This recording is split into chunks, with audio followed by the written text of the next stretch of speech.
আমরা যারা এখানে উপস্থিত হয়েছি আমরা সবাই সবার জন্য দোয়া করি। আজকের এই তাফসীর কোরআন মাহফিল আল্লাহ পাক কবুল করুন এবং আজকের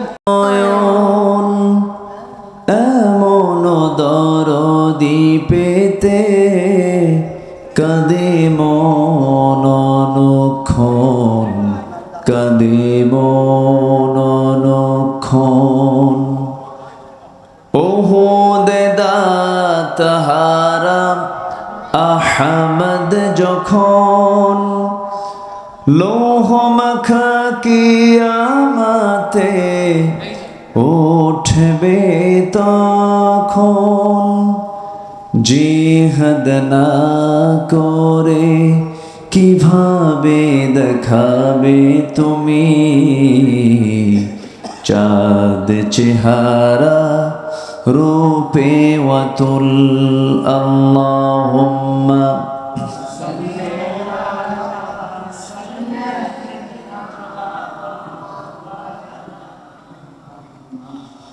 وعلى آل سيدنا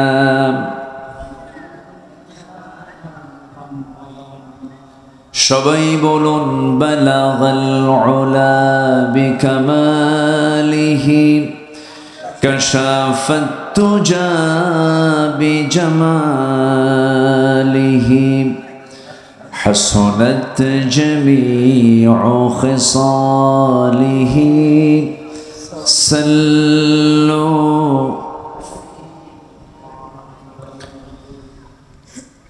قوت عشق سے ہر پست کو بالا کر دے دہر میں اسم محمد سے اجالا کر دے بلغ العلا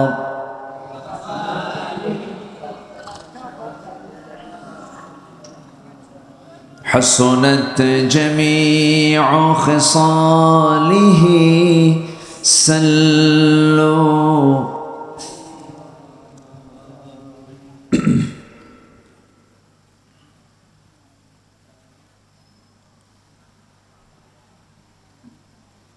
সুজলা সুফলা শস্য শ্যামলা সোনার বাংলাদেশের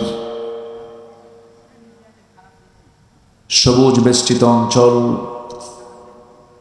সুন্দরবন লাগোয়া দক্ষিণ পশ্চিমাঞ্চলের সীমান্তবর্তী জেলা সাতক্ষীরার কলারোয়া উপজেলার দমদম বাজার ইয়ং যুব কমিটি মাহফিল ইন্তেজামে কমিটি কর্তৃক আয়োজিত খুব অল্প সময় এই প্রথম বার্ষিকী তাফসীরুল কোরআন মাহফিল 2024 মহৎ আয়োজনের সম্মানিত সুযোগ্য সভাপতি, আজকের প্রোগ্রামের বরেণ্য সাহেবে সদর জনাব ডাক্তার নজরুল ইসলাম, আজকের প্রোগ্রামের বরেণ্য প্রধান অতিথি মাননীয় সাংসদ, আজকের প্রোগ্রামের বরেণ্য অতিথি কলারোয়া উপজেলার মাননীয় চেয়ারম্যান মহোদয়, আমার অত্যন্ত কাছের মোহতারাম জনাব আমিনুল ইসলাম লালটু সাহেব, কথা বলেছেন আমার আগ দিয়ে নন্দিত আলেমে দ্বীন বিশিষ্ট ইসলামী চিন্তাবিদ মাওলানা খাদিমুল ইসলাম খাদিম সাহেব, উপস্থিত হাজারাত উলামায়ে কেরাম, ফদলা ইজাম, সুশীল সমাজ, জাতির শ্রেষ্ঠ সন্তান শিক্ষক মণ্ডলী, জাতির বিবেক সাংবাদিক বৃন্দ, সামনে উপস্থিত দূরে কাছের বিভিন্ন স্থান থেকে ছুটে আসা কালেমার ঝান্ডাবাহী, তৌহিদের পতাকাবাহী, দ্বীন ইসলামের নর শারদুল বীর মুজাহিদ, প্রাণ প্রিয় সম্মানিত দ্বীনি ভাইরা, আড়ালে বসে আছেন শ্রদ্ধেয়া সম্মানিতা মা বোনেরা। আলোচনার সূচনায় আনুষ্ঠানিকতার মধ্য দিয়ে আমার পক্ষ থেকে আবারও দিল খোলা সালাম, আসসালামু আলাইকুম ওয়া রাহমাতুল্লাহি ওয়া বারাকাতুহু। সবাই কেমন আছেন? গরম কেমন? গরমও ভালো, আমার ভালো আছি, গরমও ভালো। এই গরমে বসে থাকাও কঠিন। যারা বসে আছেন আমি মনে করি খুব স্ট্রাগল করে, অত্যন্ত চেষ্টার মধ্য দিয়ে আলোচনা শুনতে হবেই, এই একটা জোর মনোবল থাকার কারণেই বসে আছেন। শীতের কষ্ট বসে থাকা যায়, কিন্তু গরমের তীব্রতায় বসে থাকা কঠিন হয়ে যায়। তো যাই হোক, এর পরেও আমরা বসে আছি। আমি খুব বেশি লম্বা সময় নেব তাও না, সময়টা আগেই কমিটি একটু পার করে ফেলেছেন।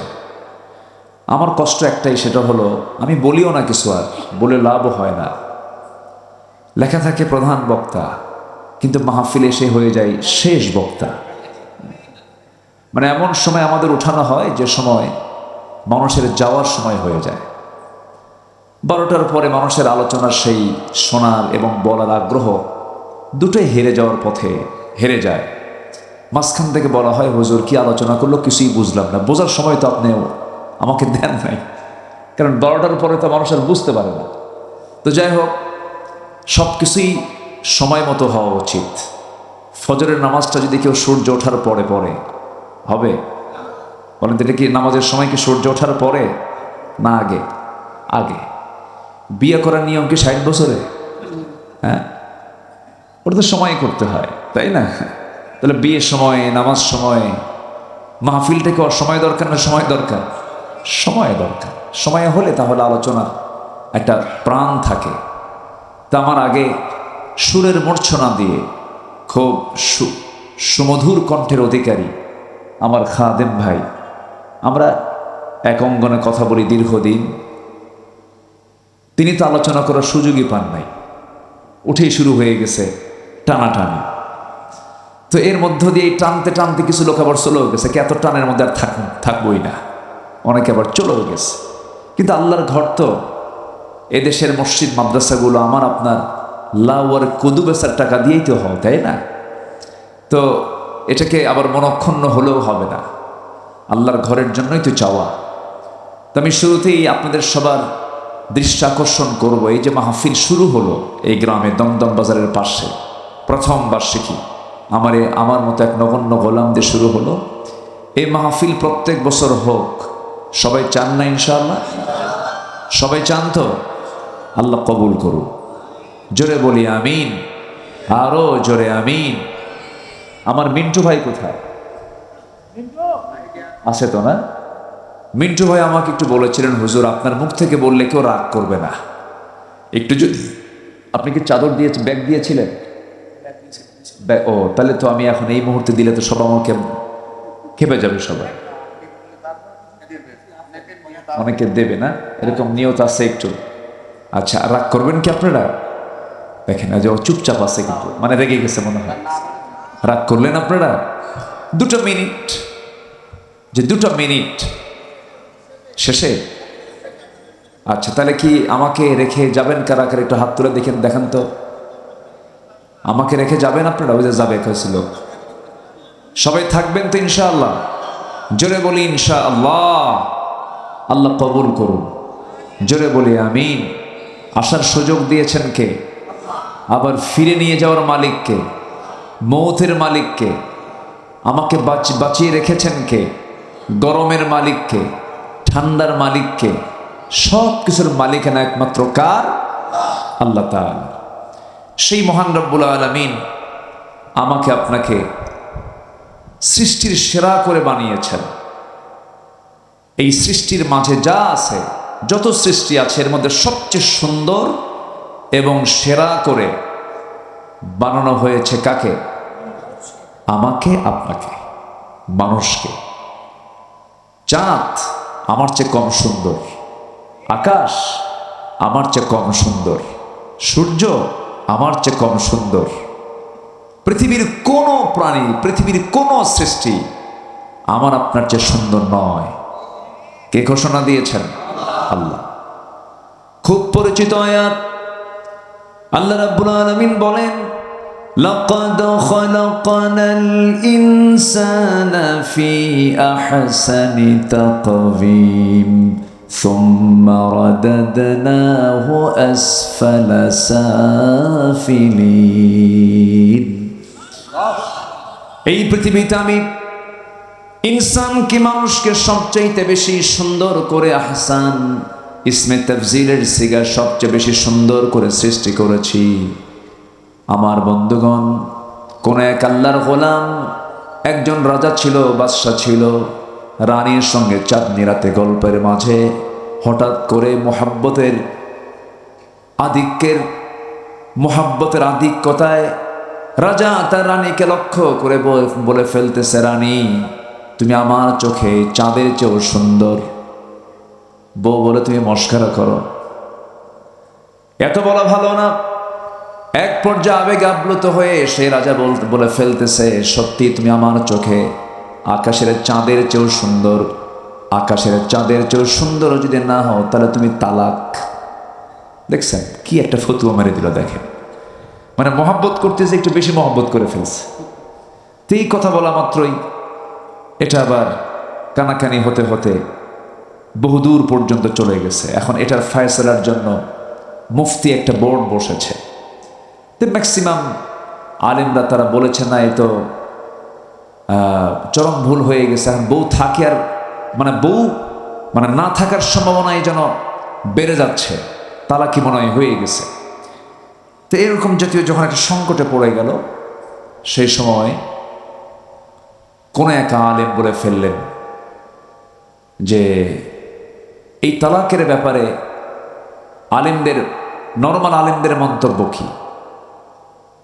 ম্যাক্সিমাম বলে ফেলেছে তালাক হয়ে গেছে। সঙ্গে সঙ্গে এই বিশেষ আলেমটা বাদশার দরবারে এসে বলতেছে, আমি ফয়সালা দিয়ে দিতে চাই, তবে আমার ফয়সালা নয়। আমি তোমাদের সামনে একটা আয়াত বলবো, যে সমস্ত আলেম উলামা বলেছে তালাক হয়ে গেছে, তাদেরকে লক্ষ্য করে আয়াত বলবো। সেই আয়াত বলার সময় এই সূরা ৩-এর আয়াতগুলো বলা শুরু করেছেন। ওয়াত-তিন ওয়াস-সাইতুনি ওয়া তুরি সিনিনা ওয়া হাযাল বালাদিল আমিন লাকাদ খালাকানাল ইনসানা ফি আহসানি তাকওয়িম। এই জায়গায় ইনসান না বলে লাকাদ খালাকানাল কামারা ফি আহসানি তাকওয়িম। কমার হবে না ইনসান হবে? ইনসান হবে। যখন কমার বলে ফেলেছে, সমস্ত আলেম উলামা বলে ফেললো, কি ব্যাপার তুমি কামার বললে কেন? কামার বলা যদি ভুল হয়, তোমাদের ফতোয়াও ভুল।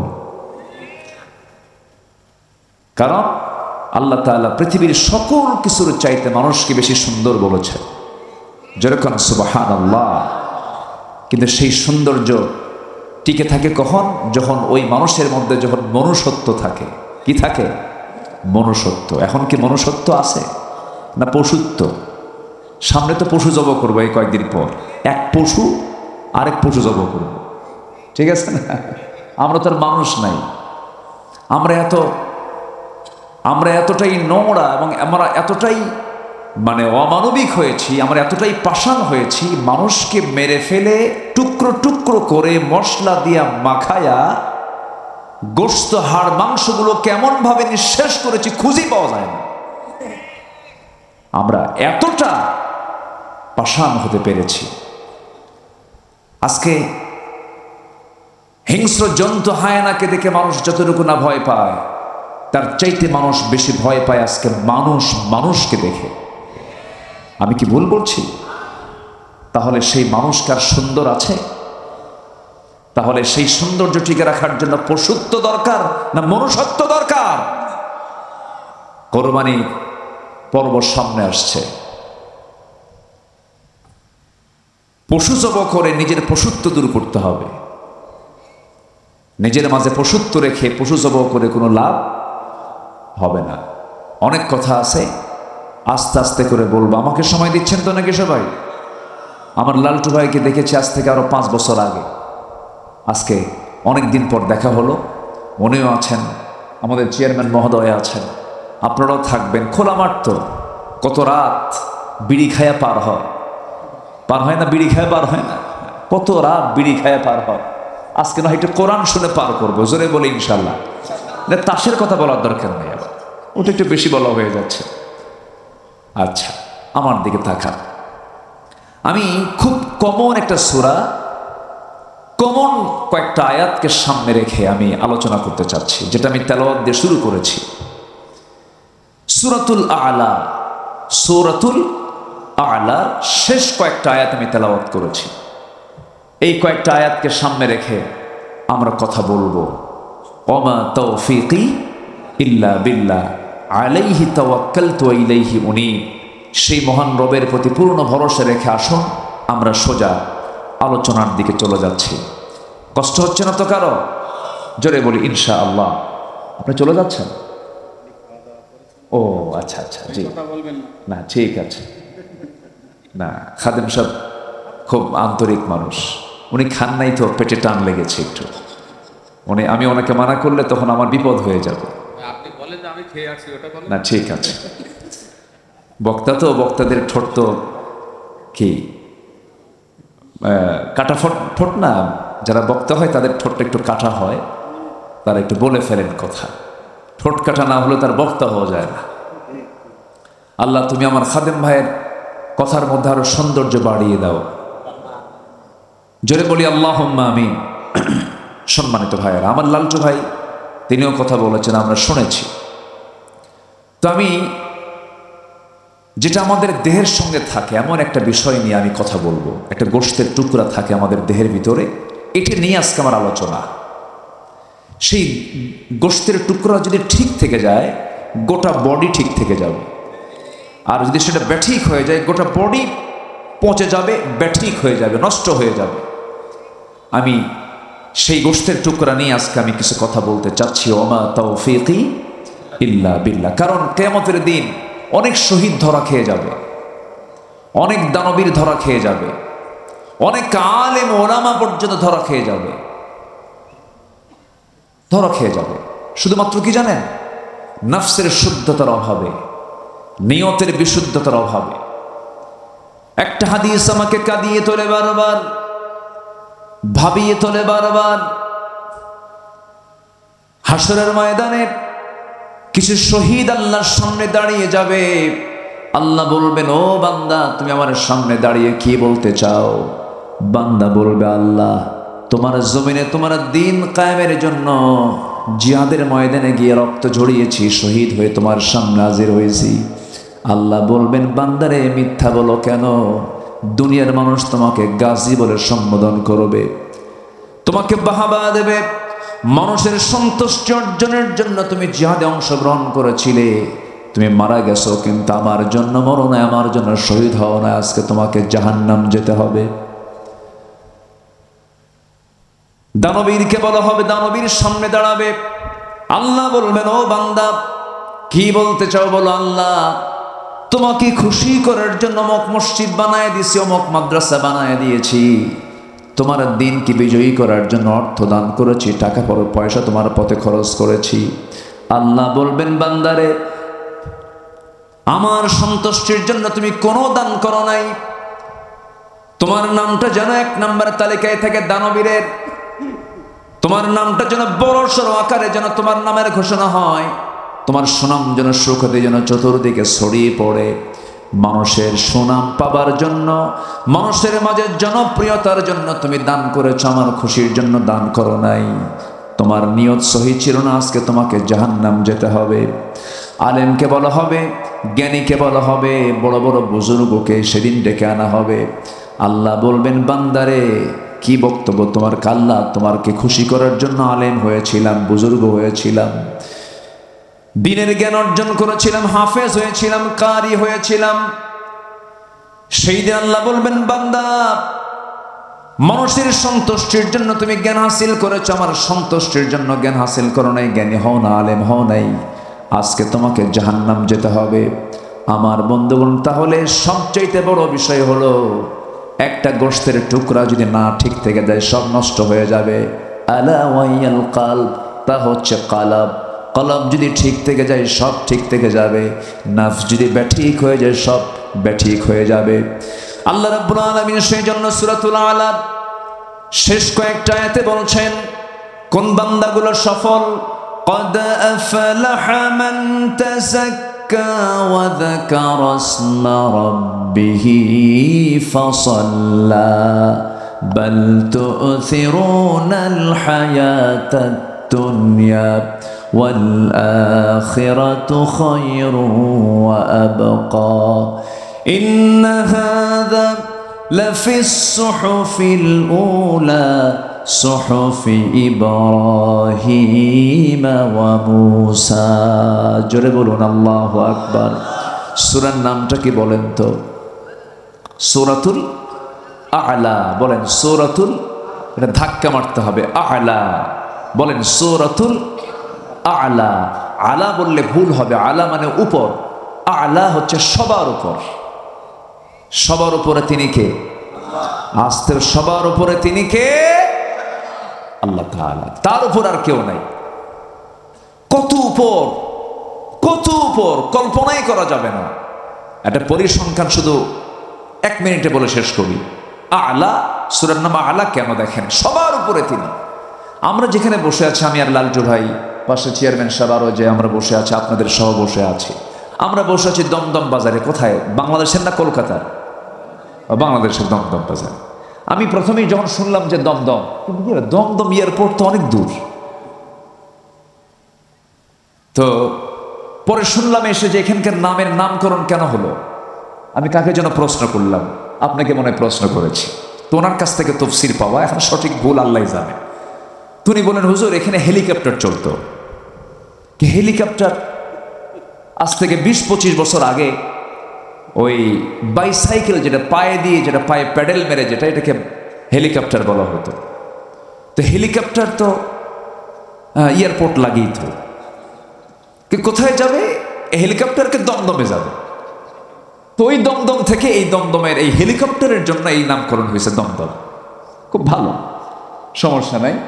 তো যাই হোক, কথায় তো কথা চলে আসে। আমরা এখানে দমদম বাজারে বসে আছি। আমরা কত ছোট দেখেন, আমরা আল্লাহর কত ক্ষুদ্র সৃষ্টি এই মহাশূন্যের মাঝে। আমরা কত ক্ষুদ্র থেকে ক্ষুদ্র। শুধু আমরা মাথার উপরে যদি তাকাই, দিনের বেলা সূর্য দেখি, রাতের বেলা কি দেখি? চাঁদ দেখি। চাঁদ বড় না তারকা বড়? দেখতে কোনটা? দেখতে চাঁদ, কিন্তু আকারে তারা। তারা কি একটা দুইটা না অসংখ্য? গোটা পৃথিবীর 800 কোটি মানুষও যদি তারা গোনা শুরু করে, তারা গোনা শেষ হবে না। 800 কোটি মানুষও যদি তারা গোনা শুরু করে, তারা গোনা শেষ হবে না। এত তারা আকাশে। এক একটা তারকা পৃথিবীর চাইতে 13 লক্ষ গুণ বড়। সূর্যের চাইতে এক একটা তারকা, ব্যাটেল জুইস তারকা আছে, যে তারকা সূর্যের চাইতে 33 কোটি গুণ বড়। আচ্ছা, মানুষ চাঁদে গেছে, এই ক্যামেরাম্যান এত নড়াচড়া করলে হবে না, কিন্তু কাজ করি সরে যাবেন। তাছাড়া তো শ্রোতা একটু ডিস্টার্ব, একটু বিব্রত বোধ হয়।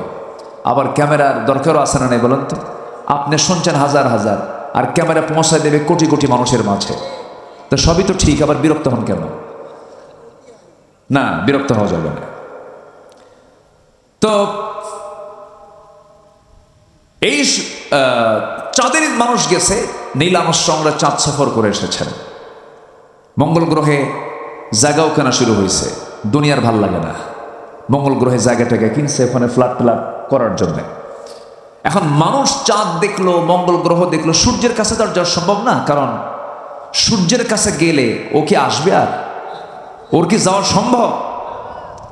এই যে লোহা, এই যে লোহা দেখতে পাচ্ছেন না, এই লোহাটা আসছে হলো, বিজ্ঞান বলছে, সূর্যালোক থেকে।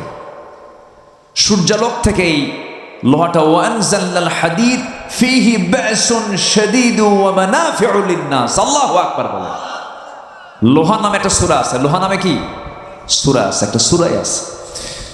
তো এই লোহাটা যদি কোনো মানুষ বানাতে চায়, তাহলে লোহা বানানোর জন্য শর্ত হলো ৪৫ লক্ষ ডিগ্রি সেলসিয়াস তাপমাত্রা ছাড়া লোহা বানানো সম্ভব না। ৪৫ লক্ষ ডিগ্রি সেলসিয়াস। মানুষ থাকবে মানুষ? তাহলে মানুষকে লোহা বানায় না আল্লাহ দিছে? বলেন বলেন। একটা সুইয়ের যে লোহা, একটা সুই বানাতে যে লোহা, এটাও তো বান্দা বানানোর ক্ষমতা নাই। সকল ক্ষমতা কার? সকল অবদান কার? টিবল চাপি। পানি কি আমার? পানি কার? ১ ফোঁটা পানি কেউ বানাতে পারে? ১ ফোঁটা পানি? চুল পরিমাণ ১ গ্রাম লোহা কেউ বানাতে পারে না। তাহলে লোহা কার? পানি কার? পৃথিবীর কোন মানুষকে একটা চাউল বানাতে পারবে? একটা চাল, একটা ধান বানাতে পারবে? কার অবদান? আল্লাহর অবদান। তো সূর্যের কাছে তো যাওয়া সম্ভব না। মানুষ চিন্তা করলো, চাঁদ দেখলাম, তারকা দেখলাম, একটু তারার দিকে যাব, তারা দেখব। এই তারকা পৃথিবী থেকে এত দূরে, কিছু কিছু তারকার আলো জমিনে আসে নাই। পৃথিবীর সবচেয়ে নিকটবর্তী একটা তারকা আছে, তার নাম হলো প্রক্সিমা সেন্ট্রাই। প্রক্সিমা সেন্ট্রাই নামক তারকার দেশে যদি কোনো বান্দা যেতে চায়, জাগতিক জীবনের কোনো হেলিকপ্টার দিয়া, বিমান দিয়া সম্ভব হবে না। হয়তো চেষ্টা করতে পারে নভোযান দিয়ে। অ্যাপোলো 11 নামক লেটেস্ট একটা নভোযান আছে, যার ঘন্টার গতি হলো ৩৯,০০০ কিলোমিটার। ৩৯,০০০ কিলোমিটার গতিবেগে যদি রওনা দিয়া ওই তারকার দেশে যদি রওনা দিয়ে দেয়, যেতে সময় লেগে যাবে তার ১,১৫,০০০ বছর মাত্র। যাবেন কারা কারা? হাত তোলেন দেখি। চাচা একজন হাত তুলছে, কিন্তু যাবেন কেমনে? লাঠি দিয়া তো কাম হবে না। কেমনে যাবেন আপনি? বাঁচবেন ৬০-৭০-৮০ বছর। ঘন্টার গতি হলো ৩৯,০০০ কিলোমিটার। যাবেন কোন দিন? আপনি বাঁচবেন কয়দিন? সম্ভব না। আল্লাহ কত দূর দেখেন। এই তো গেল শুধুমাত্র তারকার দেশ। আকাশ তো পাই নাই। এরকম একটা আকাশ নয়, ২টা আকাশ নয়, ৩টা আকাশ নয়, ৭ সামাওয়াত, ৭ আকাশের মালিক তিনি আমার কে? এই আকাশের চাইতেও আকাশ আরো বড়, ওই আকাশের চাইতেও আকাশ আরো বড়। ৭টা আকাশ, ৭টা আসমান পেরিয়ে আমার আল্লাহ তাআলা আরশ আজিম।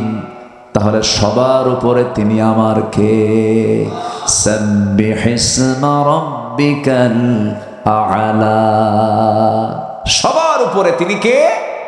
আজকে সূরার নামটা কি বলেন তো? সূরাতুল আ'লা। আমি না, আমার একটা তবিয়ত হচ্ছে, আমি এদিক সেদিক যেতে পারি না কোরআনের বাইরে। কোরআন থেকে কথা বলি। কোরআন থেকে কথা শুনতে গেলেও কিন্তু ধৈর্যের দরকার। সবার ধৈর্য আছে তো ইনশাআল্লাহ? আপনি থাকবেন, আমিও থাকব, কোনো আপত্তি নেই। আপনার বাড়ি, বসেন, আপনার বাড়ি হয়তো ১৫ কিলোমিটার, ২০ কিলোমিটার দূর, এরকম হতে পারে সর্বোচ্চ, হয়তো পাশাপাশি জেলাও হতে পারে। কিন্তু আমার বাড়ি কিন্তু বহুদূর, আমি যাব, ঢাকায় যাব। অতএব আমারও পেরেশানি আছে, আপনিও যাবেন, আমিও যাব। আমরা একসঙ্গে আজকে এখান থেকে বিদায় নেব। দোয়া একসাথে করব না? ওই যে ফিলিস্তিনগুলো কাঁদতেছে, ফিলিস্তিন কাঁদতেছে না? অন্তত দোয়াটা কি করার দরকার আছে না? আছে না? নাই? যিনি চলে যাবেন, আমি ভাববো তার ফিলিস্তিনের জন্য কোনো মায়া নাই। আমরা দোয়া করবো একসাথে, জোরে বলি ইনশাআল্লাহ। ওই ফিলিস্তিনকে মাটির সঙ্গে মিশে দেওয়ার জন্য একটা অপশক্তি, গোটা পৃথিবীর সবচাইতে অসভ্য বর্বর যুদ্ধবাজ ওই ইসরায়েল, ঠিক কিনা? মাত্র ১ কোটি ইহুদি গোটা পৃথিবীর মানবতাকে তারা ধ্বংস করছে। আজকে তাদেরই পণ্য মুসলমান খায়। ওই পণ্যের যে বেনিফিট, সেই টাকাটা দিয়ে ফিলিস্তিনে বোম্বিং করে মুসলমানদেরকে উড়ায় দিচ্ছে। অতএব আমাদের কিছু কিছু আন্দোলন আমাদের করা উচিত, কিছু কিছু বয়কট আমাদের করা উচিত, সিদ্ধান্ত নেওয়া উচিত। ওই সমস্ত আমাদের শত্রুদের কোনো পণ্য আমরা ব্যবহার করব না। কোকা কোলা না, এটা ধোকা কলা। তারপরে লিভার ব্রাদার্স, এগুলো সব তাদের, ইউনিলিভার্স তাদের পণ্য। আমরা এগুলোকে বাদ দিয়ে আমরা দেশীয় পণ্য আমরা ব্যবহার করব। জোরে বলি ইনশাআল্লাহ। দেশের প্রতি মহাব্বতের, দেশের প্রতি টানের এটা একটা অন্যতম মাধ্যম। আমার দেশের পণ্য যদি একটু দুর্বল হয়, আমার দেশের পণ্যকে আমরা প্রমোট করব, ঠিক কিনা? এটাও একটা আন্দোলন, এটাও কি একটা কি আন্দোলন। আর্থিকভাবে যদি কাউকে যদি বসিয়ে দেওয়া যায়, এটাও একটা বড় আন্দোলন। সম্মানিত ভাইয়েরা, কষ্ট পাচ্ছেন নাকি আপনারা? অনেক কথা, এক রাত তো কিছু কিছু থেকে সব জায়গা থেকে কিছু কিছু কথা বলতে হয়। সম্মানিত ভাইয়েরা, আমরা নিয়তের বিশুদ্ধতা নিয়ে হালকা কিছু কথা শুনেছি, আমাদের শ্রেষ্ঠত্ব নিয়ে আমরা কিছু কথা শুনেছি, আমাদের মান কত, মর্যাদা কত, এটা নিয়ে কিছু শুনেছি। এখন আসেন, আমাদের দেহের মধ্যে যে গোশতের টুকরাটা আছে, এটার সমস্যা কি? সমস্যা আছে? আজ থেকে সমস্যা আছে? ওই আইল কি ঠেলতে মন চায়? হ্যাঁ, আইল ঠেলতে মন চায়? আচ্ছা, ওজনও কি কম দিতে মন চায়? পর নারীর দিকে কি একটু তাকাতে ইচ্ছা করে? এখন অনেকে চুপ করে আছে, মনে আমরা সব ফেরেশতা হয়ে বসে আছি। হ্যাঁ, মন চায়। তাহলে এই যে সমস্যাগুলো, এগুলো কিসের সমস্যা বলেন তো? নফসের সমস্যা। নফস, কলব, রূহ। আমরা কিন্তু এই তিনটে শব্দ আমরা শুনি, নফস, কলব, রূহ। কিন্তু আসলে কি তিনটাকে এক না? যদিও নফস, কলব, রূহ আমরা তিনটা পরিভাষা বা জানি, কিন্তু এটাকে একটু বুঝতে গেলে একটু সময় লাগবে। 1 মিনিট আমি এটার জবাব দিয়ে দিচ্ছি। ব্যাখ্যামূলক বললে এটা নিয়েই 2 ঘন্টা পার হবে। এক কথায় বলি, নফস হচ্ছে হলো লেজিসলেটিভ, আইন প্রণয়ন বিভাগ, আর রূহটা হচ্ছে অ্যাডমিনিস্ট্রেটিভ, প্রশাসন বিভাগ, আর কলবটা হচ্ছে ফেডারেটিভ, বাস্তবায়ন বিভাগ। তো আইন প্রণয়ন হচ্ছে নফস, গাড়ি চাই, বাড়ি চাই, তারপরে টাকা চাই, পয়সা চাই, নারী চাই, ওরে মারতে চাই, ওরে ধরতে চাই, এটা হচ্ছে নফসের কাজ। আর প্রশাসন, রুহের কাজ হচ্ছে না, এটা করা যাবে না, এটাকে বাদ দেওয়া দরকার। এই যে রুহটা তাকে ধাক্কা মারতেছে। আর কলবটা হচ্ছে বাস্তবায়ন বিভাগ, রুহ বলে দিল, আর এটা বাস্তবায়ন করলো হচ্ছে কলব। যে কলবটা পরিচালনা করেন কে? আসতে বলবেন না কে? আল্লাহ তাআলা। আমার বন্ধুগণ, আমরা একটা সূরা পড়ি, সবাই পড়ি, সবার মুখস্থ আছে, সবাই বলেন কুল আউযু বিরাব্বিন নাসি মালিকিন নাসি ইলাহিন নাস মিন শাররিল ওয়াসওয়াসিল খান্নাস আল্লাযী ইউওয়াসওয়িসু ফি কুলুবিন নাস। ঠিক আছে? ভুল কইছি? ভুল বলছি তো? তাহলে কোথায় কি বলছি আমি? কি হবে? আল্লাযী ইউওয়াসওয়িসু ফি সুদুরিন নাসি মিনাল জিন্নাতি ওয়ান নাস। শয়তান কলবের দরজায় এসে ধাক্কা মারে। কলবটা হচ্ছে এই জায়গায়, আর তাকওয়া হা হুনা, তাকওয়া হা হুনা। তাকওয়াটা কিন্তু এই জায়গায়। এই গোশতের টুকরা যদি ঠিক থেকে যায়, ইদা সলুহাত সলুহাল জাসাদু কুল্লুহু ওয়া ইদা ফাসাদাত ফাসাদাল জাসাদু কুল্লুহু আলা ওয়াহিয়াল কলব। এটা যদি ঠিক থেকে যায়, সব ঠিক থেকে যায়। এটা যদি ব্যাঠিক হয়ে যায়, সব ব্যাঠিক হয়ে যায়। এই জন্য আমাকে আপনাকে সবার আগে ট্রিটমেন্ট করতে হবে, কলবের ট্রিটমেন্টটা করতে হবে। আল্লাহ নিজে বলছেন ক্বাদ আফলাহা মান তাযাক্কা ওয়া যাকারা ইসমা রাব্বিহি ফাসাল্লা। ওই সমস্ত বান্দাগুলো সফল যারা নফসের ট্রিটমেন্ট করতে পেরেছে, কলবের ট্রিটমেন্ট যারা করতে পেরেছে, তারাই হচ্ছে বড় সফল। নফসের কিছু রোগ আছে, নফসের মোটামুটি 14টা রোগ আছে, আত্মার কিছু ব্যাধি আছে, তার উপসর্গ আছে, 14টা রোগ আছে। একটা একটা করে বলবো, জোরে বলি ইনশাআল্লাহ, আরো জোরে বলি ইনশাআল্লাহ। এক নাম্বার রোগ, নফসের রোগ হলো, এক নাম্বার রোগ হলো অবৈধ লোভ। অবৈধ লোভ। এই ছেলে, এই ওঠো কেন, বসো, বসেন। আমি কি করি বলেন তো লালটু ভাই? চালাবো? আপনি আছেন তো না? এত সুন্দর। আমার চেয়ারম্যান মহোদয় কি কম ব্যস্ত? অনেক ব্যস্ত, কিন্তু বসেন। লোভ। আচ্ছা, একটা মানুষের বাঁচতে কি হাজার হাজার কোটি টাকা লাগে? আসতে বলে, অত উত্তর দেওয়া যাবে না, একটু আমার সাথে হচ্ছে সমন্বয় করতে হবে। আচ্ছা, হাজার হাজার কোটি টাকা কিন্তু লাগার কথা না। একটা মানুষের বাঁচার জন্য আমার রাসূলকে বলা হলো সবচেয়ে সুখী লোকটাকে। রাসূল বললেন, যার নিরাপদ সকাল হলো, আরামে ঘুম হলো এবং শত্রুমুক্ত জীবন সে পার করলো, সে হচ্ছে পৃথিবীর সবচেয়ে বড় সুখী মানুষ। আলহামদুলিল্লাহ বলবেন না? তাহলে এবং রাসূলকে বলা হলো সচ্ছলকে। আমার রাসূল বললেন, যার এক বেলা খাবারের পরে আরেক বেলা খাবারের যোগান আছে, সে হচ্ছে পৃথিবীর সবচেয়ে বড় সচ্ছল ব্যক্তি। জোরে বলি সুবহানাল্লাহ। সম্মানিত ভাইয়েরা, বড় আফসোস আজকে মিডিয়াতে এগুলো আসছে, এই জন্য বলতেছি আমরা। চিন্তা করেন, দেশ রক্ষার জন্য সেনাবাহিনী আর প্রশাসন চালানোর জন্য হলো পুলিশ বাহিনী। এক্স পুলিশের প্রধান এবং এক্স সেনাবাহিনী প্রধান। আমরা কোথায় আছি? কোন প্রান্তে আছি? আমরা যদি না জেগে উঠি, আমরা যদি না সচেতন হই, আমাদের ফিউচার আর অন্ধকার হয়ে যাবে। আসতে বলবেন না, জোরে বলেন ঠিক কিনা? আমাদের সজাগ হওয়ার দরকার আছে না নাই? সজাগ হতে হবে, সচেতন হতে হবে। নিজে অন্যায় করব না, কাউকে অন্যায় করতে দেব না। এই দায়িত্ব আমাকে কে দিয়েছেন? আসতে বলবেন না, কে দিয়েছেন? আল্লাহ দিয়েছেন। সেই দোষটা যদি আমার ভাইও করে, আমি ধরে ফেলবো। আমার বাপও করে, আমি ধরে ফেলবো। আমার নবীর সময় একজন সম্ভ্রান্ত পরিবারের মহিলা, ধনী পরিবারের মহিলা চুরি করে ধরা পড়ে। তার নাম হলো ফাতিমা। আমার নবীর মেয়ের নাম কি? ফাতিমা। চুরি করে যখন ধরা পড়ে গেল, সম্ভ্রান্ত পরিবারের ওই চুন্নি মহিলার পক্ষ থেকে তার ভাই ব্রাদাররা সব ওমরে ফারুকের কাছে এসে বলছে, ভাই ওমর, তোমার কথা আমাদের রাসূল শুনবেন।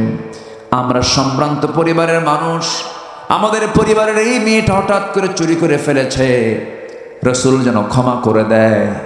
সাইয়েদনা ওমর ফারুকের দিলটা নরম হয়ে গেছে। এসে নবীর কাছে দাঁড়িয়ে বলছেন, ইয়া রাসূলুল্লাহ, দেখুন তো সম্ভ্রান্ত পরিবারের দিকে একটু মায়ার দিকে তাকানো যায় নাকি? আমার নবীজির চক্ষু লাল হয়ে গেল, খেপে গেলেন, রেগে গেলেন। রেগে গিয়ে বলছেন, ওমর, তোমার সেই দারাজ কণ্ঠ কোথায় গেল?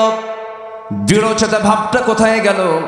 ওরে ওমর, আজকে তুমি যদি আমার সামনে ওই সম্ভ্রান্ত পরিবারের ফাতিমার কথা না বলে যদি তুমি আমার কাছে এমন সংবাদ এনে দিতা, মুহাম্মদের কলিজার টুকরা মেয়ে ফাতিমা চুরি করে ধরা পড়েছে, আমি সবার সামনে আমার মেয়ে ফাতিমাকে ধরে এনে নিজ হাতে তার বাম হাত কেটে নিতাম। আল্লাহু আকবার বলেন। আইন সবার জন্য কি হওয়া দরকার? আসতে বলে, কি হওয়া দরকার বলেন? সমান হওয়া দরকার। ওমর ফারুকের নামটা যখন চলে এলো, আরেকটা কথা বলে ফেলি, একটু শোনেন, কান লাগান, কানটা সজাগ রাখেন, কানটা খাড়া করে রাখেন। সাইয়েদনা ওমর ফারুক রাদিয়াল্লাহু তাআলা আনহু ঘোড়া কিনেছেন, ঘোড়া কিনতে গেছেন বাজারে, টাকা দিয়েছেন, ঘোড়াওয়ালার কাছ থেকে ঘোড়া কিনে নিয়েছেন। এখন যেমন হোন্ডা কিনতে যায়, গাড়ি কিনতে যায়, তখন কি চলতো সমাজে? ঘোড়া চলতো। ঘোড়া কিনতে গেছেন, ঘোড়া কিনে ফেলেছেন, টাকার লেনদেন সম্পূর্ণ হয়ে গেছে, দেখা দেখি হয়ে গেছে, কেনা বেচা শেষ, চুক্তি শেষ। ঘোড়ার পিঠে অর্ধ দুনিয়ার শাসন করত ওমর। ঘোড়ার পিঠে চড়ে ঘোড়াটা একটু চালান শুরু করলেন, চেক করতেছেন।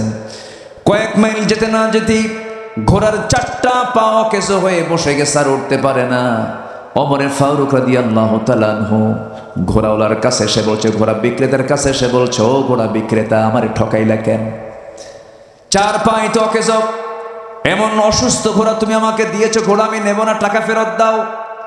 ঘোড়া বিক্রেতা বলছে, আমিরুল মুমিনিন আল্লাহর কসম করে বলি, আমি আপনাকে অচল ঘোড়া দেই নাই। আপনার কাছে যাওয়ার পরে ঘোড়াটা অচল হয়ে পড়েছে, অসুস্থ হয়ে পড়েছে, না আমি এই ঘোড়া নেব না, আমার টাকা ফেরত দাও। কেন? আমি দেব না।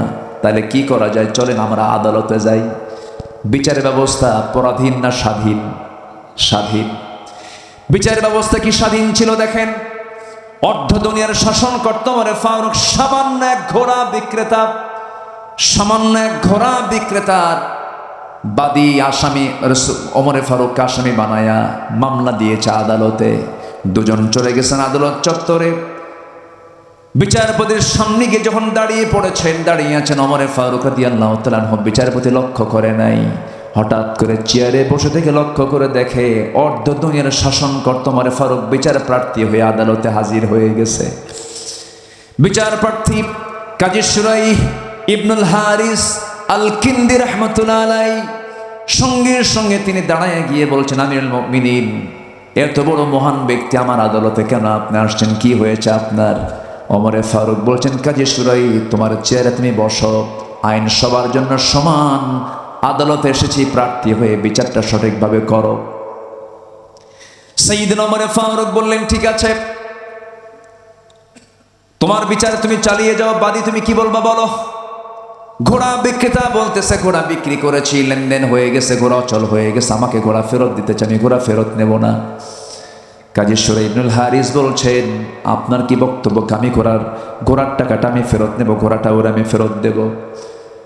কাজী শুরাইহ ইবনুল হারিস আল কিন্দি রাহমাতুল্লাহ আলাইহি এত বড় একজন বিচারপতি ছিলেন, এত বড় একজন ব্যক্তির বিরুদ্ধে তিনি দাঁড়িয়ে গেলেন। তিনি বলছেন, আমিরুল মুমিনিন, এত বড় শাসন কার্যের আপনি হলেন চিফ, আপনি হলেন প্রধান খলিফাতুল মুসলিমিন, আপনার অধীনে আমরা চাকরি করি, আপনার অধীনে আমরা বিচারপতির দায়িত্ব পালন করি।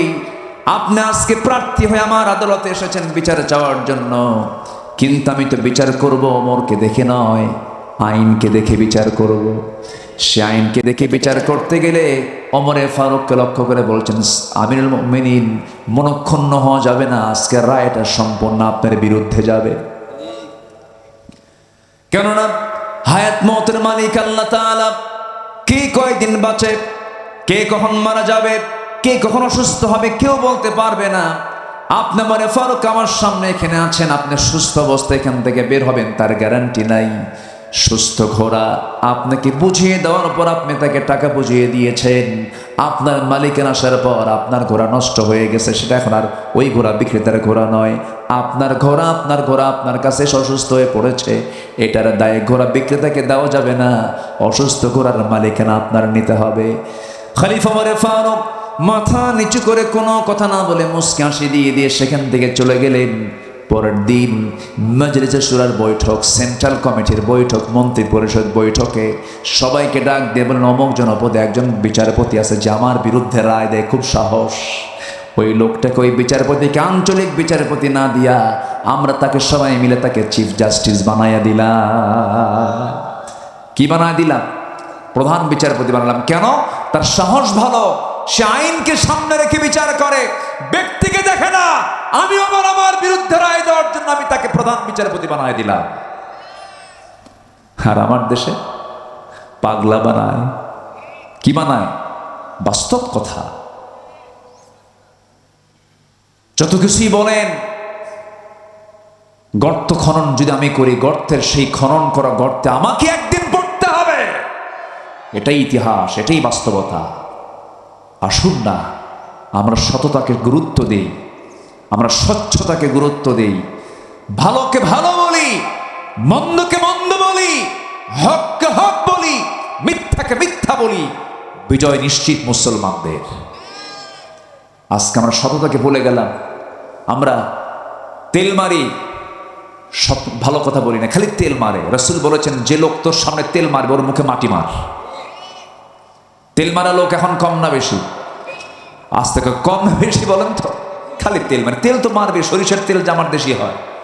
আপেল নাই তো, আপেল গাছ আছে? আপেল গাছ হলে 2-1টা নিউটন তৈরি হতো। আপেল কেন নিচে পড়লো না, নিচে পড়লো উপরে কেন উঠলো না? খালি তেল মারে, কারণ তেল যে উৎপন্ন হয় আমার দেশে। রাগ করতেছেন নাকি আপনারা? সাইয়েদনা ওমর ফারুক রাদিয়াল্লাহু তাআলা আনহু অর্ধ দুনিয়ার শাসক, কলিজার টুকরা সন্তান, তার একটা ঘোড়া কিনে এনেছে। ছোট থেকে বড় করবে, মোটা তাজা করে ঘোড়াটা বিক্রি করবে, টাকা কিছু কামাই হবে। ঘোড়া কিনে আনছে ছোট, কিন্তু ঘোড়া যে ঘাসটা খায় সেই ঘাসটা হলো রাষ্ট্রের জায়গার ঘাস। ওমর ফারুক যে বাসভবনে থাকেন তার পেছনের জায়গাটা হলো রাষ্ট্রের জায়গা, সেখানকার ঘাসগুলো খেয়ে খেয়ে ঘোড়া বড় হয়। ঘোড়া বিক্রি করতে গেছে একদিন, ওমর ফারুক এটা মার্কিং করে রেখেছেন। ঘোড়া বিক্রি করে ঘরের সামনে এসে যখন দাঁড়িয়ে পড়েছে, ওমর ফারুক বলছেন, ও আমার ছেলে, আমার কলিজার টুকরা সন্তান, সামনে দাঁড়াও। ঘোড়া কই? ঘোড়া কি করছো বলো? ঘোড়া বিক্রি করেছি। কত টাকা দিয়ে কিনেছো? কত টাকা দিয়ে বিক্রি করেছো? ছোট অবস্থায় কিনছিলাম এত টাকা দিয়া, মোটা তাজা করে বিক্রি করছে এত টাকা দিয়ে, লাভ হলো কত? এত। লাভের টাকা পকেটে নয়, লাভের টাকা রাষ্ট্রের কোষাগারে জমা দাও, কারণ জায়গাটা হলো, ঘাসটা হলো রাষ্ট্রের জায়গা, আর তোর এই লাভ করা খাওয়া যাবে না। আল্লাহু আকবার বলবেন না? আজকে আমরা কি করেছি? আজকে আমরা সুদকে বানাইছি ইন্টারেস্ট। সুদকে বানাইছে কি? সুদকে বানাইছে ইন্টারেস্ট। ঘুষকে বানাইছে হলো বকশিস। ঘুষকে কি বানাইছে? বকশিস। আর যৌতুককে বানাইছে হলো উপঢৌকন। কি বানাইছি? উপঢৌকন। মানে ভাষাগুলো একটু আপডেট করছে আমরা। ভাষাকে কি করছে আমরা? আপডেট। সুদ বললে কেমন হয়? এটা কি বানাইছি? ইন্টারেস্ট। আচ্ছা, সুদ কি এলাকায় আছে নাকি? কলরয় আছে? আচ্ছা, এটা কি কলরর রোগ না জাতীয় রোগ? আচ্ছা, সুদ যারা খায় তাদের কোনো লোভ টোভ নাই তো? নফসের 1 নম্বর রোগ আমি কি বলেছি? লোভ। বলেন, নফসের 1 নম্বর রোগ কি? নফসের রোগ মোট 14টা। কয়টা বলেন তো? চলতেছে কয় নাম্বার? তাহলে বলেন তো, আমার কত সময় লাগতে পারে আলোচনা? সময় লাগবে তো নাকি? ধৈর্য আছে তো সবার ভিতরে? ইনশাআল্লাহ। আল্লাহ কবুল করুন, জোরে বলি আমিন। আমি এলাকায় আসলে আমি আলোচনা করে একটু মজা পাই। কেন জানেন? আপনাদের ভাষা আমার চেয়েও সুন্দর, আমার চেয়েও সুন্দর। আমি কেন বললাম জানেন? আপনাদের মার পেট থেকে আপনার সুন্দর ভাষা নিয়ে জন্ম নেন। আলহামদুলিল্লাহ, অনেক সুন্দর ভাষা। তবে নোয়াখালীর ভাষা আরো সুন্দর। হ্যাঁ, না, সবার ভাষাই সুন্দর। চিটাগাং তো কথাই নাই। ওরা যখন কথা কয় মনে হয় মালাকুল মৌত ছাড়া কেউ বুঝবে না। এটা এমনি রূপক অর্থে বললাম। ফ্যানটা অফ করে দেন, ফ্যানের একটা আওয়াজ হচ্ছে, ফ্যানে এসে ধাক্কা দিচ্ছে। ফ্যানটা অফ করে দেন। কেউ যখন ফ্যান চালায় না, আমি ফ্যান চালাবো কেন? সব রাইট না, আবার থামেন, একটু মহব্বত রেখে। আচ্ছা, এখানে যে আওয়াজ হচ্ছে, বাড়ি খাচ্ছে, এটা ফ্যানটা অফ করে দেন। এত সুন্দর মানুষ হয়, কোন একটা লোক কিন্তু নড়তেছে না, সবাই বসে আছে। বলি আলহামদুলিল্লাহ। বসে, হ্যাঁ অফ করছে, বসে। সম্মানিত ভাইয়েরা, তাহলে লোভ কি করা যাবে? আজ থেকে লোভ কি করা যাবে? কেন? বৈধ লোভ জায়েজ। বৈধ লোভ না থাকলে আপনি চলবেন কেমনে? নারীর প্রতি কামনা বাসনা আছে না নাই বলেন তো? আসতে আসে না নাই? আছে। নিজের স্ত্রীর প্রতি যদি কেউ তাকায়, সোয়াব না গুনাহ? সোয়াব। যৌন কামনা হারাম নয়। আমি বইয়ের দিকে থাকবো, বইয়ের দিকে তাকাবো, আমার আপনার আমল নামায় সওয়াব হয়ে যাবে। কিন্তু সেই বউটা হবে নিজের বউ না পরের বউ, এটা যেন মনে থাকে আবার। কিন্তু আজকে নিজের বউটা ভালো লাগে না, পরের বউ ভালো লাগে। পরকীয়ার পরিমাণটা বেড়ে গেছে। পরকীয়ার পরিমাণটা বেড়ে যাওয়ার অন্যতম কারণ হলো বড় বড় সিনেমা হল বন্ধ হয়ে গেছে গোটা দেশে। প্রত্যেকটা ঘরে ঘরে এখন সিনেমা হল হলো ভারতের কলকাতার সেই জি বাংলা, জি প্লাস। আমি কি ভুল বলতেছি নাকি? ওই সমস্ত নষ্টি ভষ্টিগুলো, খারাপ এই চিত্রগুলো, বিজাতীয় সংস্কৃতির এই সিনেমা নাটকগুলো দেখে দেখে পরকীয়ার পরিমাণটা বেড়ে গেছে। জেনার ভিতরে সবচেয়ে নিকৃষ্ট জেনা হলো পরের স্ত্রীর প্রতি আকৃষ্ট হয়ে যাওয়া, মারাত্মক গুনাহ। এটার পরিমাণটা বেড়ে গেছে। এই লোভ থাকা যাবে না, এই কামনা থাকা যাবে না। আল্লাহ রাব্বুল আলামিন লোভ করতে বলেছেন, বৈধ লোভ। সম্পদ কামাই করো, আমি যা দিয়েছি তোমাকে সেখান থেকে কিছু অংশ আমার পথে খরচ করো, কোনো আপত্তি নাই, কিন্তু পরের সম্পত্তির উপরে লোভ করা যাবে না। দেখবেন কিছু কিছু লোক গ্রামের মধ্যে আছে, কিছু লোকের একটু টাকা পয়সা হলে পরে ওর ঘম হয় না, যার বিয়ে তার খবর নাই পাড়া প্রতিবেশীর। এটা আছে নাকি এলাকায় এই কথা? হিংসা আছে কিনা? আছে কিনা? হিংসা আছে কিনা? আছে। এটা লোভ, হিংসা, এগুলো ইমানকে নষ্ট করে ফেলে, ইমানকে ধ্বংস করে ফেলে। আগুন যেমন কাঠকে পুড়ে ছাই বানায় ফেলে, তেমনি হিংসা মানুষের ইমানকে জ্বলে পড়ে ছারখার করে দেয়। হিংসাটা কি দেখেন, ওই যে অনেক দিন আগে এই মেসাল গ্রামের মুরব্বীদের কাছ থেকে শুনতাম, এক বেচারি বিয়ে করতে যাবে। আগের যুগে তো আর গাড়ি টাড়ি নিয়ে চলতো না, ঘোড়া নিয়ে যেত বিয়ে করতে। তো বিয়ে করতে যাবে, তো এক গ্রামের এক লোকের কাছে ঘোড়া আছে। বললো, ভাই তোমার ঘোড়াটা আমাকে দাও, আমার অমুক দিন বিয়া। রাগের ঠেলায় বলে, আমি তোর মতো বেকুবকে আমার ঘোড়া দেবো না, যা। তো এই লোকটা মনক্ষুণ্ণ হয়ে চলে আসছে বাড়িতে। সবে কদরের রাত্রে গিয়ে দোয়া করে, আল্লাহ আজকের রাত্রিতে আমার কোনো দোয়া তোমার কাছে নাই, আমার কোনো চাওয়া নেই, তোমার কাছে একটাই দোয়া, ওর যেন ঘোড়া মরে। কি কথা বুঝতেছেন কি? মানে হিংসা ওরও, ও দেবে না, এ পায় নাই দেখে দোয়া করতেছে, আল্লাহ ওর যেন ঘোড়াটা আজকে মরে। সবে কদরের রাতকে আর মিস হয়, দোয়া কবুল হয়ে গেছে। বাড়িতে এসে দেখে মার চোখে পানি। কে মা তুমি কান্দো কেন? বাবা তোর গরু মরছে। বাবা তোর কি মরছে? গরু মরছে। দোয়া ঠিকই কবুল হয়েছে, মালাকুল মউত আসছে, কিন্তু ঘোড়ার কাছে না গরুর কাছে? গরুর কাছে। হিংসা করবেন, নিজে জ্বলবেন, লাভ হবে না। হারাম কামাই করব, কোনো বরকত হবে না। হারাম কামাইয়ের কোনো বরকত নাই, অসৎ পন্থার কোনো বরকত হবে না, কোনোদিন বরকত হবে না। এক বেচারি চোর, সারা রাত কষ্ট কইরা, চোরের কষ্ট কিন্তু কম না, টেনশন বেশি। টেনশন কম না বেশি বলেন তো? ও আল্লাহর নাম নাই, কম না বেশি? বেশি না, ও আল্লাহ, আমি যেন ধরা না করি। সারা রাত কষ্ট কইরা সবার চক্ষু আড়াল করে একটা ঘোড়া চুরি করে আনছে বাড়িতে। সকালবেলা ছেলেকে ডাক দিয়ে বলে, বাজান ঘোড়াটা নিয়ে যা বাজারে বিক্রি কর, আমি একটু ঘুমালাম। বিক্রি করতে গেছে, তো ঘোড়া ক্রেতা এসে বলতেছে, ভাই ঘোড়ার দাম কত? এত। ঠিক আছে, কোনো সমস্যা নেই, আমি ঘোড়াটা একটু দেখি, চেক করি, দেখি লাগামটা দাও। ঘোড়ায় চড়ছে, আর ফেরত আসে না। ওই যে চলে গেছে, আর ফেরত আসে। সন্ধ্যা পার হয়ে গেছে, সে ব্যর্থতা নিয়ে চলে গেছে বাড়িতে। এখন বাপ সারাদিন বিশ্রাম নিছে, সারা রাত তো তাহাজ্জুদ পড়ছে। তো এখন বলতেছে, বাবাজান কি হলো, ঘোড়াটা কি বিক্রি করতে পারছো? দাম কেমন পাইছো? কাব্বা, যে দামে কেনা ওই দামই বেচা, যে দামে কেনা ওই দামই বেচা। আকাম কুকাম করে ওই সম্পদের কোনো বরকত হবে না, হবে না, হবে না, ঠিক কিনা? বান্দার হক নষ্ট করা যাবে না। কষ্ট পাচ্ছেন নাকি? তাহলে অবৈধ লোভ, এটা কিসের রোগ বলেন তো? নফসের রোগ। অতি লোভ করা যাবে না। নাম্বার 2, রাগ করা যাবে না, রেগে যাবেন তো হেরে যাবেন। নেতা হওয়ার জন্য সবচেয়ে বড় গুণ হলো ধৈর্যশীল হওয়া।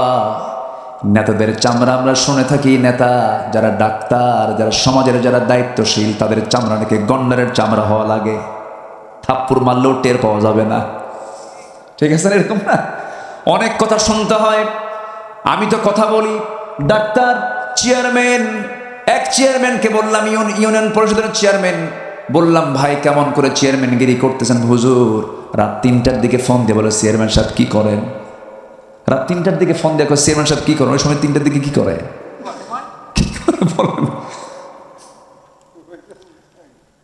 আমার বন্ধুগণ, একদিন রাত 3টার দিকে আমারে ফোন দিছে একজন। ফোন দিয়ে বলে, হুজুর আমি কান্দি। কেন কান্দি? হুজুর আপনার ওয়াজ শুনে কান্দি। রাত 3টার দিকে। কে বললাম, কান্দেন তো কি হয়েছে? হুজুর দোয়া করেন। তো মনে মনে বললাম, এই সময় কি দোয়া হয়? তো যারা জনপ্রতিনিধি, যারা জনগণের নেতৃত্ব যারা দেয়, তাদের বিশেষ করে তাদের ধৈর্যের পরিমাণ কম থাকা দরকার না বেশি থাকা দরকার? যাদের বউ আছে, যারা স্বামী, তাদের ধৈর্যের পরিমাণ কম থাকা দরকার না বেশি থাকা দরকার? বেশি। স্বামীর যদি রাগ হয় কাম সারা, সকালে দেবে একবার তালাক, বিকেলে দেবে একবার তালাক, আছে না নাই বলেন তো? তালাক দিয়ে দেয়। আবার তালাক দেওয়ার পর আবার বলে হুজুর রাগের মাথায় তালাক দিলে কি তালাক হয়? মানে ও আরেক মুফতি হয়ে যায়। আছে কিনা বলেন? আছে। কথাগুলো কি শোনার দরকার আছে ভাই? আছে। নাফস তো সবার সাথেই আছে। একটু আমার মনোযোগ দিয়ে কথাগুলো শুনি আমার বন্ধুগণ। তাহলে রাগ থাকা হলো নফসের রোগ। রাগ থাকা যাবে না, ধৈর্যশীল হতে হবে। ধৈর্য এমন একটি গুণের নাম, ধৈর্য অর্জন করতে যোগ্যতার প্রয়োজন হয়, কিন্তু রাগের জন্য কোনো যোগ্যতা লাগে না। জঙ্গল হতে হলে, জঙ্গল বানাতে গেলে কোনো পরিশ্রম লাগে না, এমনি এমনি জঙ্গল হয়ে যায়। কিন্তু একটা সুন্দর বাগান, সুন্দর একটা পার্ক বানান অনেক মেহনত লাগে। এই জন্য ধৈর্যের পিরামিড হতে হবে। ইমানদার কখনো ধৈর্য হারা হওয়া যাবে না। রাগের মাথায় বউকে তালাক দেওয়া স্বামী মনে হয় বাংলার জমিনে নাই। এটা হলো রেগুলার কেস। এমন কোনো দিন না আমাদের নাম্বারে এমন ফোন আসে না। ওই ইউরোপে থাকে, আমেরিকা থাকে, মালয়েশিয়া থাকে, দুবাই থাকে, কাতার থাকে, কুয়েত থাকে, সৌদি আরব থাকে, মিশর থাকে, এই সমস্ত দেশের প্রবাসী ভাইয়েরা আমাদের মাঝে মাঝে ফোন দিয়ে বলে হুজুর কাম তো সারছি, কি রাগ উঠছিল, ভিডিও কলে তালাক দিছি। ভিডিও কলে কি দিছে? তো ভিডিও কল কি তালাক দেওয়ার জন্য? তালাক টালাক দিয়া বলে হুজুর কাম তো সারছি আমি। কি করছেন, কি বলছেন? হুজুর 100 তালাক দিছে। 100 তালাক দিলেন কেন? হুজুর রাগ উঠছিল, তালাক তো 100 হয় না হুজুর, এক চান্সে বলে ফেলছি হুজুর, তালাক তো দিয়েছি। বউকে সাথে সাথে আমার শাশুড়িকেও তালাক দিয়ে ফেলছি। কে শাশুড়ি তালাক দিলে তো তালাক হবে না হুজুর, রাগ আমার ও শাশুড়ির দিকেই বেশি ছিল। এই যে আপনি মেজাজের ভারসাম্যহীন আচরণটা করলেন, এই যে আপনি শরীয়ত গর্হিত কাজ করলেন, তালাকের সিস্টেমটা হলো বউ যদি আপনার যদি চরম অপছন্দনীয় হয়ে যায়, অথবা স্ত্রীর কাছে যদি স্বামী অপছন্দনীয় হয়ে যায়, দুইজন পৃথক থাকার সুযোগ ইসলামে আছে না নাই বলেন? আছে। কিন্তু নিয়ম তার আছে না নাই বলেন? আছে। তালাক দেওয়ার সিস্টেম হলো কি সিস্টেম? একটা সূরায় আছে, 114 সূরার মধ্যে একটা অন্যতম সূরা। বিয়া নামে কোনো সূরা নাই, কিন্তু তালাক নামে সূরা আছে। সূরা তালাকটা পড়ো, একটা সূরাই নাজিল করে দিয়েছেন। তালাকটা পড়ো। যারা বিবাহিত জীবনে যাবে তালাকের বিষয়গুলো জানা দরকার। রাগ উঠছে, সব শব্দ চয়ন করবেন, কিন্তু খবরদার তালাক শব্দ মুখে আনা যাবে, আসতে বলে মুখে আনা যাবে। শয়তান বারবার উস্কায় দেবে, জেনার সম্পর্ক কর, তালাক হলেই তো জেনার সম্পর্ক হয়ে যাবে। অসংখ্য পরিবার বাংলার জমিনে আছে এই মূর্খতার কারণে, মেজাজের ভারসাম্যহীনতার কারণে। এই কলার মাটিতে অনেক পরিবার আছে স্বামী স্ত্রীর পরিচয় দিয়ে সংসার করছে, তাদের সম্পর্ক হচ্ছে জেনার সম্পর্ক। আছে না নাই? আচ্ছা। শুধু রাগ থাকার কারণে, মেজাজের ভারসাম্যহীন হওয়ার কারণে। সম্মানিত ভাইয়েরা, নাম্বার 3 হলো মিথ্যা কথা বলা। মিথ্যা কথা তো এই দেশের মানুষ কয় না, আসতে বলে। মিথ্যা কথা কারা বেশি বলে?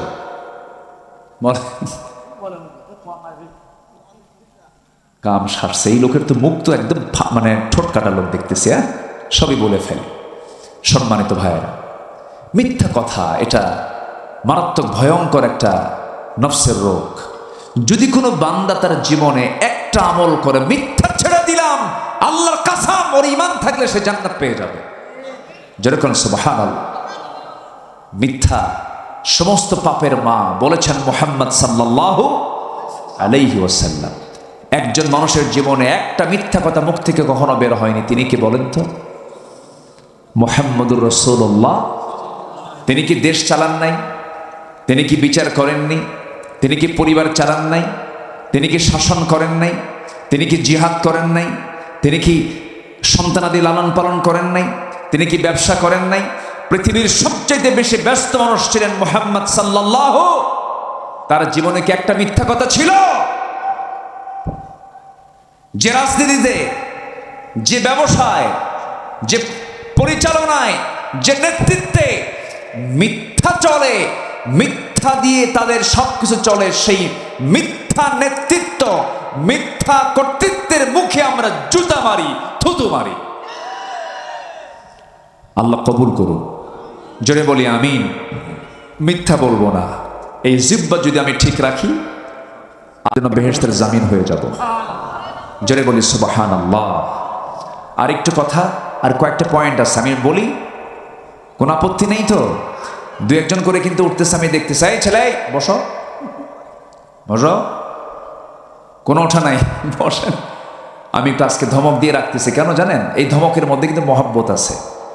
ওই সন্তান যদি ওষুধ না খেতে চায়, জ্বর আসছে, জ্বর কমে না, ওষুধ খাওয়াচ্ছে, কিন্তু ওষুধ খায়ও না বাচ্চা, তখন মা কি করে?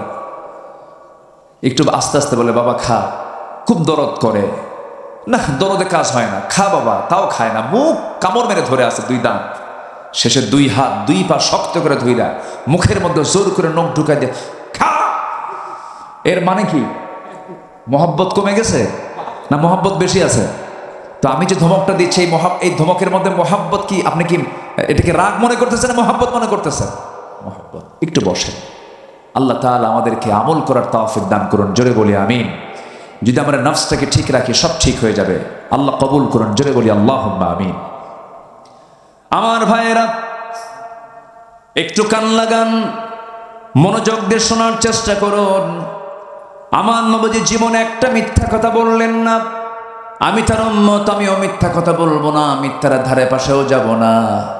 এক সাহাবী নবীর সামনে দাঁড়ালেন, দাঁড়িয়ে বলছেন, ইয়া রাসূলুল্লাহি, ইয়া হাবিবাল্লাহি, আপনি আমাকে এমন একটা আমল দিবেন যে আমল ছাড়া আমি কোনো আমল করব না। রাসূল বললেন, সাহাবী তোমাকে একটা আমলে আমি তোমাকে দিচ্ছি, নাম্বার 1, একটা আমলে, একটা আমলই শেষ, সেটা হলো জীবনে কোনোদিন মিথ্যা কথা বলবা না। সাহাবীর ভিতরে 3টা বদগুণ ছিল। প্রথম যুগে নতুন নতুন ইসলাম কবুল করেছেন।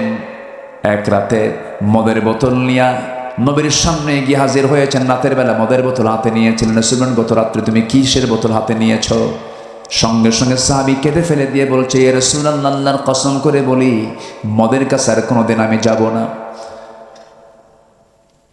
পরের রাত্রে নারীর কাছে গিয়েছেন। আমার রাসূল বলেন, সাহাবী গত রাত্রে তুমি কোন মহিলার সামনে তুমি গিয়েছিলে? হুজুর আল্লাহর কসম করে বলি জিনার কাজ আর জীবনে করব না। গত রাত্রে তুমি কোথায় গিয়েছিলে? ওই রাত্রিতে ওই সাহাবী চুরির কাজে ব্যস্ত ছিলেন। রাসূল বললেন, গত রাত্রে তুমি কি কাজ করেছো বলো? চুরি করেছো মনে হয়। সঙ্গে সঙ্গে সাহাবী বলছেন, ইয়া রাসূলুল্লাহ, আল্লাহর কসম করে বলি চুরি, জেনা, মদ সব আজকের থেকে বন্ধ করে দিলাম। জোরে কোন সুবহানাল্লাহ। এই যে মিথ্যা কথা ছেড়ে দেওয়া, মিথ্যা কাজ, মিথ্যা কথা যদি আমরা ছেড়ে দিতে পারি, ওই বান্দার জান্নাতে যাওয়ার জন্য কোনো বাধা হবে না। এগুলো হচ্ছে নফসের রোগ। নাম্বার 5 হলো গীবত করা, পরনিন্দা করা। গীবতের কাছে যাওয়া যাবে না। গীবত তো মনে হয় কলরব। 4 জন লাগবে। মোটে কয়জন লাগবে? 4 জন লাগবে। মানে কি? আল্লাহ তাআলা বলছেন, একজন দেখেছো বলো না। একজন দেখেছো বললে তোমারই বিপদ হবে, তুমি বলতে যাও না। ইসলাম কত সুন্দর, আল্লাহু আকবার বলে। কিন্তু 4 জন দেখা মানে কি? ওর হায়া নাই। এখন কি শুধু 4 জন দেখে না, হাজার হাজার জন দেখে। বিভিন্ন পার্কে জোড়ায় জোড়ায় বসে আছে। নাম দিছে শিশু পার্ক, কিন্তু শিশু তো নাই ওখানে। শিশুর খালা আছে আর মা আর আছে। আমি কি ভুল বলতেছি? বসে আছে। এই আকাম কুকাম গুলো হয়। আমার বন্ধুগণ, গীবতের কাছে যাওয়া যাবে না। নাম্বার 6 হলো হিংসা করা যাবে না। নাম্বার 7 হলো কৃপণতা করা যাবে না।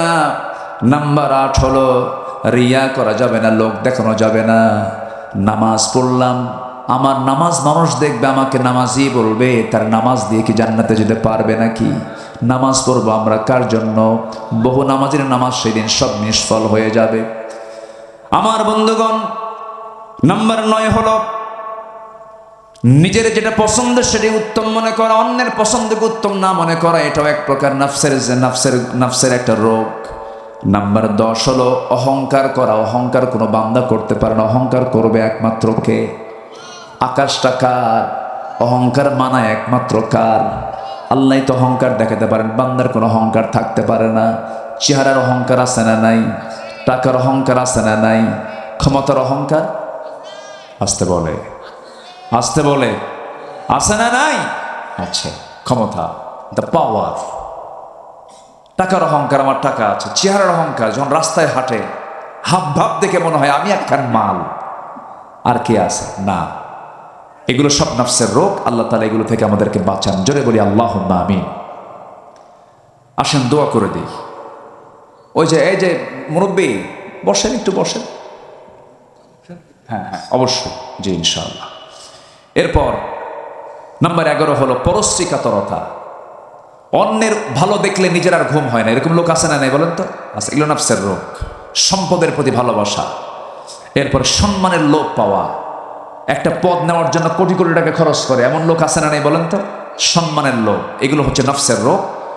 দুনিয়ার প্রতি অতি আসক্তি, এগুলো হচ্ছে আমাদের নফসের বড় বড় রোগ। আল্লাহ তাআলা এই রোগগুলো থেকে আমাদেরকে বাঁচান। জোরে বলি আল্লাহুম্মা আমিন।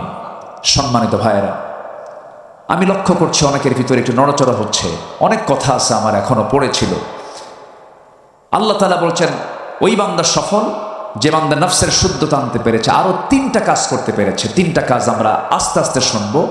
তো মাহফিল কমিটি আমাকে আগেই বলেছিলেন যে একটু যদি হুজুর আপনি বলতেন চাদরটা দেওয়ার জন্য, একটু ব্যাগ দিলে আমাদের কিছু উপকার হতো, আল্লাহর ঘরের জন্য কিছু উপকার হতো।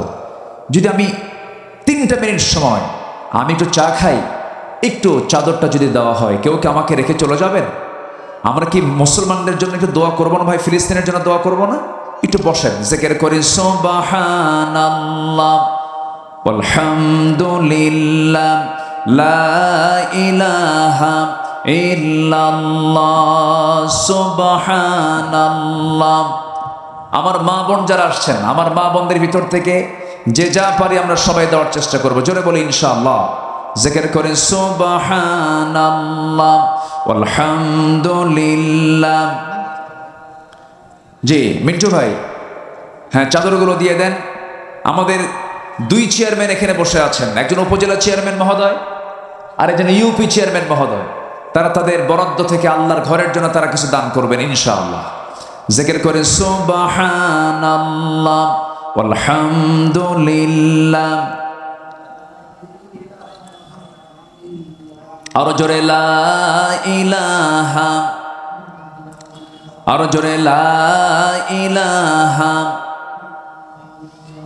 আল্লাহ আল্লাহ আল্লাহু লা ইলাহা ইল্লাহু সুবহানাল্লাহ।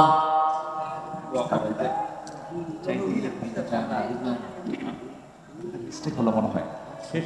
হ্যাঁ হ্যাঁ জি। আরো জোরে সুবহানাল্লাহ আলহামদুলিল্লাহ। একটু মেহেরবানি করে বসুন, যে যেখানে আছেন বসেন না। জি একটু মেহেরবানি করে বসুন। আমরা আয়াতের যে হকটা, এই আয়াতের হকটা আদায় করি, আমরা দোয়ার দিকে যাব ইনশাআল্লাহ। একটু বসুন, জিকির করেন সুবহানাল্লাহ। অনেক মা বোন মাহফিল আসছেন, মাথা বলার কারণে বিশ্বের দেশে দেশে যারা জীবন দিয়েছেন, আমরা তাদের শাহাদাতের জন্য আল্লাহর, তাদের জন্য আমরা দোয়া করি, আল্লাহ তুমি তাদের কবরটাকে জান্নাতের টুকরা বানায় দাও। জোরে বলি আল্লাহুম্মা আমিন। এই আশাবাদ কামনা করছি। আমরা যে যেখানে আছি আমরা বসে পড়বো। আমরা নামাজের মতো করে আমরা একটু বসি, আমরা আল্লাহর কাছে চাবো। সবাই বলে সুবহানাকাল্লাহ।